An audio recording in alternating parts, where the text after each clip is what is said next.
Hello and welcome back to the second episode of a nostalgia playthrough of Close Combat 3 Cross of Fire Grand Campaign with the Germans. We're going in here for the second mission, which if we have a quick look at the map, we will see that there's some rivers to be crossing and some control points to be taken, as per usual.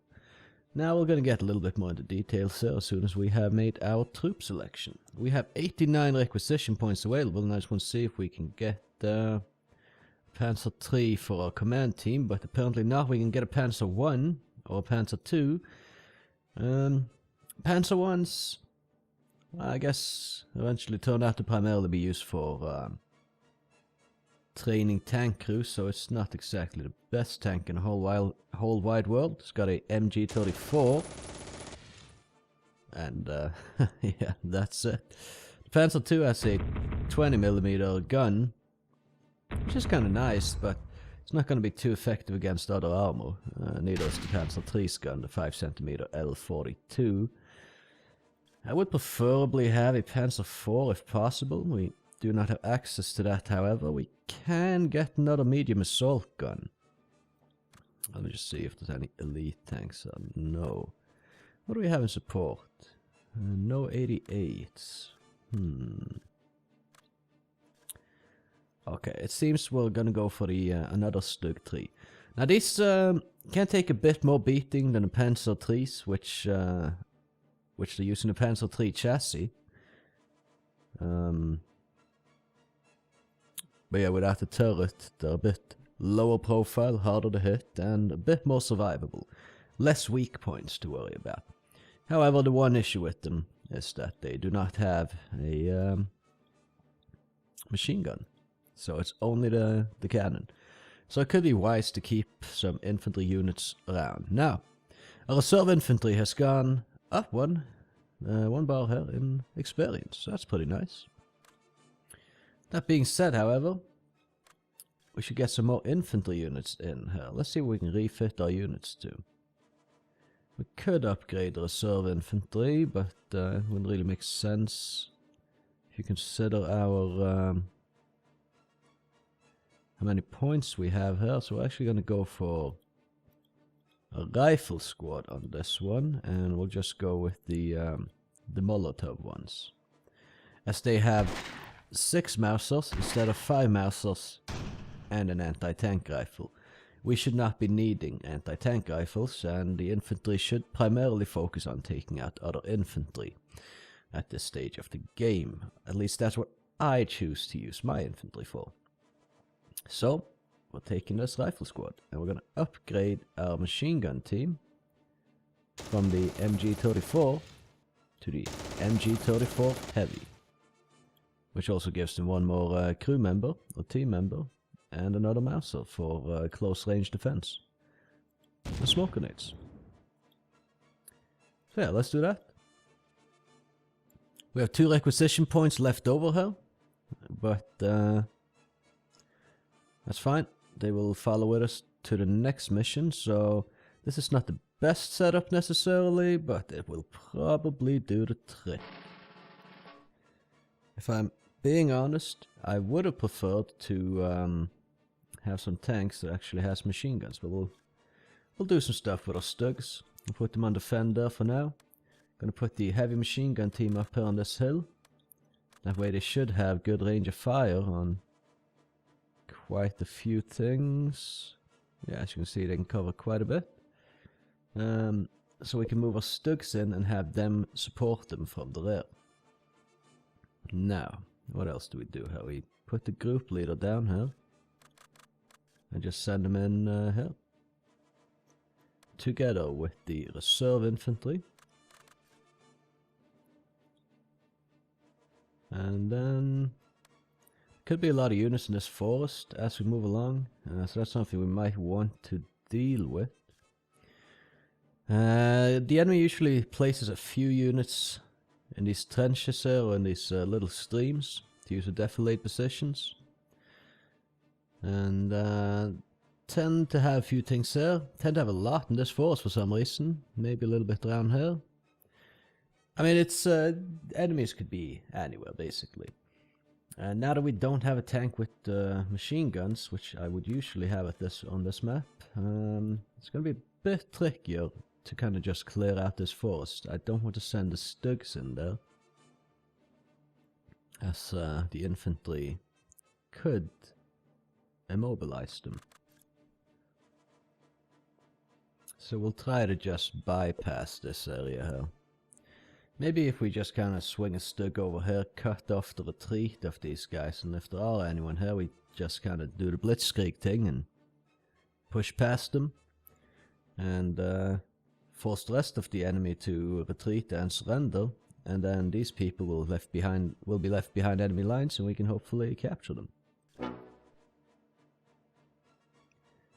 Alright, so straight off the bat, nothing really happening here. So we're gonna move in our tanks.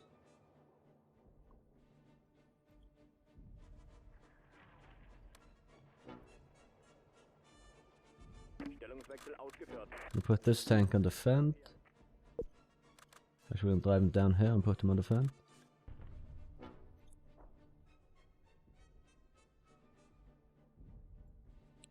So just putting these guys up in the front. I mean, these guys will be able to withstand most things. The enemy could have some anti-tank guns on this map for sure. Anti-tank infantry, absolutely for sure. But we'll see as we move along here what we can see. So if we drive to the water's edge here, we'll see if we can see something. We'll put these guys on the fan. And we're gonna put these guys on the fan also. Oh, there was something. Okay.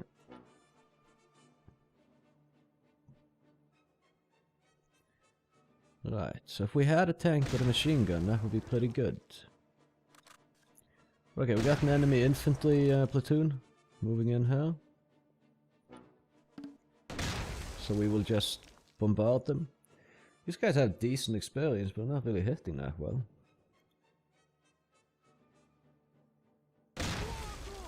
Good, we're just gonna keep bombarding.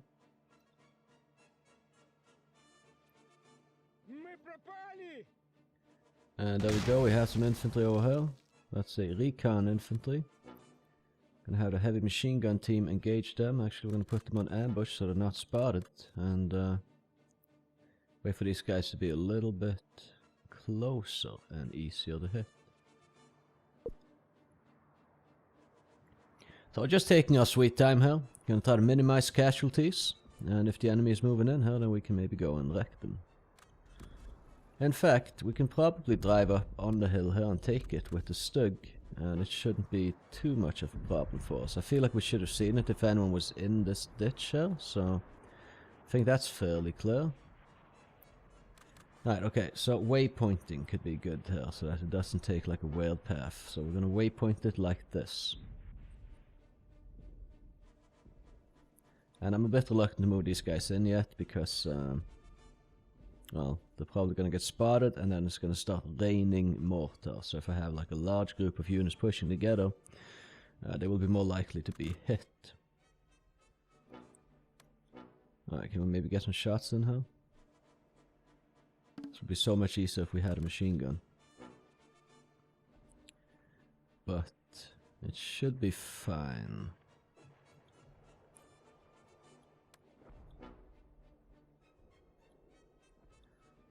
Stug here seems to be struggling ever so slightly with the terrain.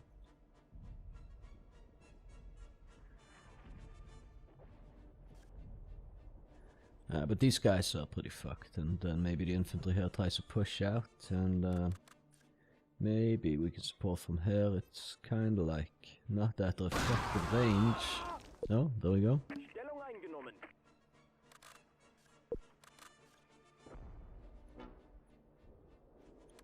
Oh. And yeah, these guys are pretty screwed. If we're lucky, we can soon force the enemy's retreat, which would be nice. Just have to see how it all goes.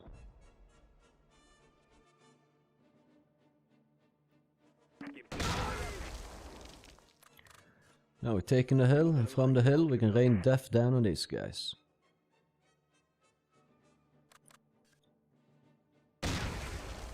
That should do the trick. We can move this Stug around here.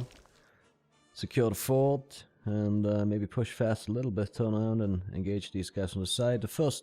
This first entire operation is usually not that challenging, and I should hopefully be able to go through it all with 0 casualties. The third map is a bit more challenging, depending on the RNG the AI had on unit selection, because he could have technically KV-1s and such in the next mission, and these Stugs won't really be the best for taking on KV-1s, but it's all that we will have to take on KV-1s, so I wouldn't want to be these guys over here. Doesn't seem like very much fun. Okay, we've taken out a border guard team with 9 soldiers in it, so that's pretty nice. And then we're gonna just keep pushing through here, so that we have captured all this territory here. Meaning that we own this, and this little pocket here should be anything that's in here, if they retreat, will be captured by us. And I'm just leaving the infantry still for now, as I don't want to risk them, but we're going to move in here, see if these Stug can spot anything. And if it seems fairly clear, then we can maybe send across a test unit here to see if they're going to get spotted and engaged by mortars. In fact, let's just do that. We'll send the reserve infantry in here. They're not very expensive, they're not very much value to them, so hopefully that should be enough, and we'll see if they start taking any mortar shells. Oh, we did see someone over here. We're just going to put the Stug on defend mode. We can then cover fairly well. These guys on defend mode as well, and we're just going to kind of keep this area from, well, anyone in this area from being able to break out from it. We'll also capture this bridge. So far, so good on that. I'm going to move a little bit further here. Alright, we'll move the group leader in here as well, I think. And the light infantry over here. And then we'll take the Stug, push up to this waypoint here.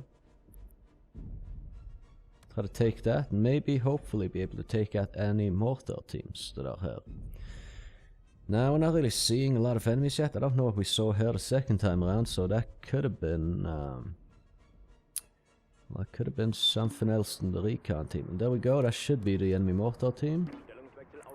So if we can take them out, that would be useful. If we could get some machine guns on these tanks, that would be useful as well. Or not tanks, assault guns, in fact. Well, armored vehicles on a Panzer III chassis at least.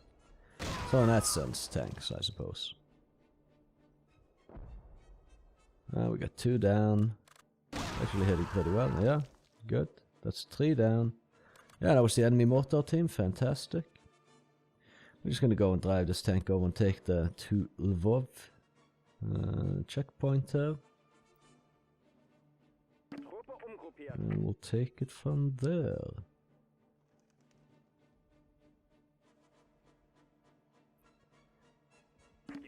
Right, and we'll drive over and take hill 122. Once that's secure, the enemy has 2 minutes to retake any victory point here, or to lose.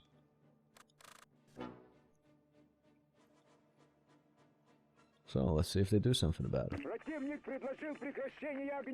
They do. They request a truce. Dream on. What's this guy doing over here though? Von Schwarz. Huh. Yeah, he doesn't really seem that bright. Schwarz's fondness. Yeah, I don't know if I can explain that adequately. Schwarz is black at least, and I was about to say, he doesn't really seem that bright for sure. Wait a minute, we're not seeing these guys anymore now. Oh, look at that! They've taken that. So let's move this tank up here on the hill to support fire over there. Yeah, they're securing that, but they ran away. We've killed 9 people, wounded 4, and we've taken 1 prisoner. I was hoping we would be able to take a bit more prisoners on this one, if I'm honest, but oh well, it is what it is. Still 0 casualties. The operation as a whole so far, we also still have 0 casualties on the first 2 maps. Killed 13 total, wounded 10, and taken 4 prisoners total. And we are doing better than expected so far, so that's nice. Just have a quick look on the soldier screen here to see what went on. A few guys gained experience. The reserve infantry, everyone in the reserve infantry gained experience and a little bit of morale. Stug 3s and a little bit of experience. Let's see what kind of kills we're talking here. So, the reserve infantry got 4 counts of bravery. Probably because they were the first to go in and cross that bridge and take the victory point. Actually, it's taking a victory point in automatic bravery for you. This guy's got 3. They got 3 each, and these guys got 2 each. And that's seemingly like, with one tank, with one of these I took the bridge, and then I took the one hill. And with the other I took the fort, 2 Lvov, and the other hill. So seemingly bravery is just, and I could be wrong on this, I've never really paid attention to what makes bravery come in like this before, but seemingly it is taking a victory location, a checkpoint. Could be other things too. It has to be taking a victory point though, judging from who's gotten what there. But if we look at this Stug 3 here, he killed 5 enemy soldiers, and this Stug here killed 4 enemy soldiers. So yeah, any medals to go around? Got the assault badge on the Stug 3C here. And the other medals have already been acquired in the previous mission. So, I'm just going to go ahead and say thank you for watching. And we'll continue with this in the next episode, so you can catch me there if you want to keep watching this. Now, if you did like the video, I'd appreciate it if you would consider leaving a like on it and or subscribing to my channel for future content, as in the future I intend to put out quite a few close combat videos on this channel, covering quite a few of the close combat games, if honestly, not all by the time I'm done. Either way, have a good one, and I bid you farewell.